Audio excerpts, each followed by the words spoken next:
తాకట్లో ఉన్న మీ బంగారాన్ని విడిపించి ఆ రోజు ఆన్లైన్ రేటుకి కొంటాం. Sharma gold company.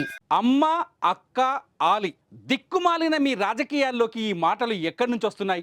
ఇప్పటికే కుళ్ళిపోయిన ఈ రాజకీయాల్లోకి బూతుల వరద పారితే సమాజం నాశనమవుతుందనే ఇంగితం లేదా? ఇంకా ఎన్నాళ్ళీ నీచత్వపు చేష్టలు? వీటికి ఫుల్ స్టాప్ పడేదెలా? పునాదులతో కలిపి పెకిలించేదెలా? మాట్లాడే అవకాశం ఇచ్చింది కదా అని సోషల్ మీడియా వేదిక పైన కొందరు తమ కుసంస్కారాన్ని కుమ్మరిస్తూనే ఉన్నారు. మాటల పోటీల్లో బూతులను అద్దుకొని కుటుంబాలను లాగుతున్నారు. ఆంధ్రప్రదేశ్లో నిన్న జరిగిన ఓ సంఘటన రాజకీయాల్లో దిగజారుతున్న విలువలకు అద్దం పట్టింది. అయితే ఇక్కడ గొప్ప విషయం ఏంటి అంటే, బూతులతో రాజకీయాలు చేయాలని అనుకునే వారికి వార్తలు ఎలా పెట్టాలో కూడా ఆంధ్రప్రదేశ్ ప్రభుత్వం రుజువు చేసింది. ఇకనైనా బూతు సంస్కృతికి చరమ గీతం పాడాలని సూచిస్తోంది.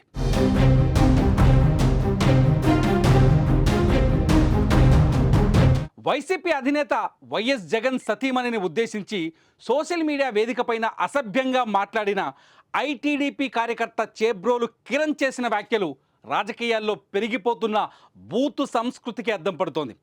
పార్టీలకు మీరు అభిమానులు కావచ్చు, నాయకులకు మీరు దాసోహం అవ్వచ్చు, కానీ ఎదుటి వ్యక్తుల వ్యక్తిగత జీవితాలపైన నోటుకొచ్చిందల్లా మాట్లాడే హక్కు మీకు ఎవరిచ్చారు? చేబ్రోలు కిరణ్ లాంటి బూతుగాళ్లు సోషల్ మీడియాలో కోకొల్లలుగా కనిపిస్తున్నారు. విలువలు కలిగిన రాజకీయాలను సమాధి చేసేలా అసభ్యంగా మాట్లాడుతూ పార్టీల పరువులు తీస్తున్నారు. సోషల్ మీడియాతో పాటే పెరిగిన ఈ విష సంస్కృతిని పెకిలించి వేయాల్సిన బాధ్యత ఖచ్చితంగా రాజకీయ పార్టీలపైనే ఉంది. లేదంటే చేబ్రోలు కిరణ్ వంటి వ్యక్తుల విచ్చలవిడితనం పార్టీలకు ఉన్న గౌరవాన్నే కాదు, వాటిని నడిపించే నాయకులకున్న విలువల్ని కూడా నాశనం చేస్తాయి.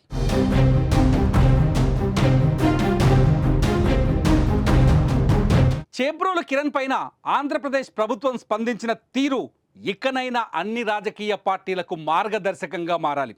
నిజానికి చేబ్రోలు కిరణ్ ఐటీడీపీ కార్యకర్త. తెలుగుదేశం పార్టీకి కావచ్చు, ఆ పార్టీ నాయకత్వానికి కావచ్చు వీరాభిమాని. అయినా సరే టీడీపీ కానీ ఏపీ ప్రభుత్వం కానీ అతన్ని ఉపేక్షించలేదు. ప్రత్యర్థి భార్య పైన అసభ్యంగా మాట్లాడిన వాడు మనోడైనా పగోడైనా శిక్ష సమానమని అన్నట్టుగా ప్రభుత్వం ప్రవర్తించింది.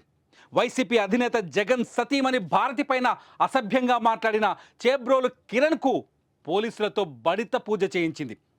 ఇది జరగాల్సింది. ఏపీ సీఎం చంద్రబాబు స్పందించిన తీరు, ప్రభుత్వం చర్యలు తీసుకున్న తీరు మిగతా వారిని కూడా ఆలోచింపచేస్తున్నాయి. రాజకీయాల్లో పెరిగిపోతున్న విష సంస్కృతికి కళ్ళెం వేయాలి అంటే విలువలు వదిలేసి మాట్లాడే వాళ్ళు సొంత పార్టీ కార్యకర్తలైనా నాయకులైనా చర్యలు ఇలాగే తీసుకోవాలని రుజువు చేసింది ఏపీ ప్రభుత్వం. ఈ చర్యను అన్ని రాజకీయ పార్టీలు ఇప్పుడు ఆదర్శంగా తీసుకోవాల్సిన అవసరం ఏర్పడుతోంది.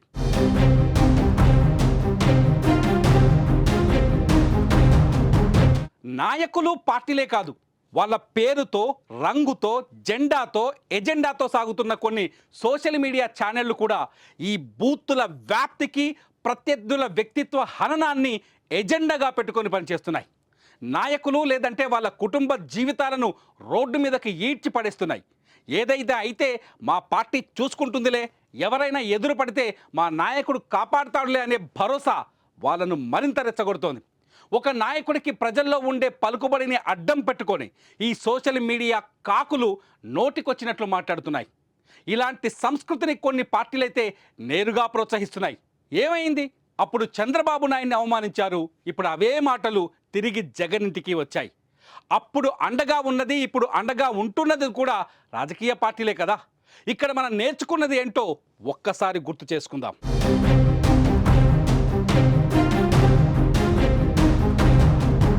రాజకీయ పార్టీలే కాదు, ఆ పార్టీలోని ఒక్కో నాయకుడికి ఒక్కో ఫాలోవర్ సోషల్ మీడియాలో ఒక్కో ప్లాట్ఫామ్ని ఏర్పాటు చేసుకున్నారు. తమ పార్టీ పైనో నాయకుడి పైనో ఏదైనా విమర్శ వస్తే ఇక నోటికి తాళం తీసేస్తారు. విలువల్ని మూసీ నదిలో పాతేసి బూతు పురాణాలు మొదలు పెడతారు. తల్లి, చెల్లి, ఆలి, అక్క అన్న విలువ ఏమీ ఉండదు. ఏది దొరికితే అది ఎంత కొస్తే అంత మాట్లాడేస్తున్నారు.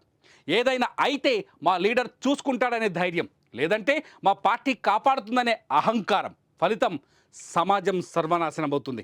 ఇవాళ నువ్వు తిట్టించిన తిట్లనే రేపు మరో పార్టీ కావచ్చు, మరో నాయకుడికి అనుచరుడు కావచ్చు నిన్ను కూడా తిడితే ఇక నీకు విలువ ఏముంది? రాజకీయ నాయకులు ఒక్కసారి ఆలోచించాలి.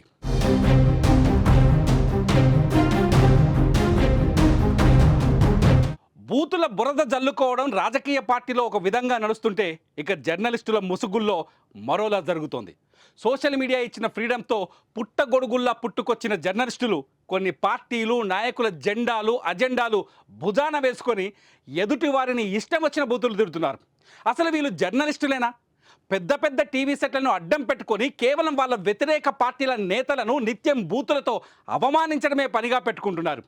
పబ్లిక్లో మేము జర్నలిస్టులమని చెప్పుకోవడానికైనా కొంత సిగ్గుపడాలి కదా. జర్నలిస్ట్ అనేవాడు ప్రజా సమస్యలపైన మాట్లాడాలి, కానీ వ్యక్తుల వ్యక్తిత్వాన్ని హననం చేయడం కాదని ఎప్పుడు తెలుసుకుంటారు? ఇలాంటి వారిపైన కూడా సమాజం తిరగబడాల్సిన అవసరం కనిపిస్తుంది. జర్నలిస్టుల ముసుగులో కేవలం బూతులు మాట్లాడే వ్యక్తులకు ఏపీలో చేబ్రోలు కిరణ్కు జరిగిన సన్మానమే జరగాల్సిన అవసరం ఉంది.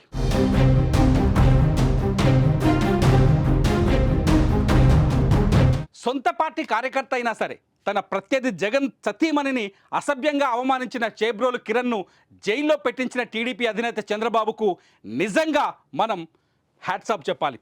చంద్రబాబు స్పందించిన తీరు మొత్తం రాజకీయ పార్టీలో రావాల్సిన మార్పును సూచించింది. రాజకీయాల్లో విలువలు కాపాడాల్సిన అవసరం ఉందని మరోసారి గుర్తు చేసింది.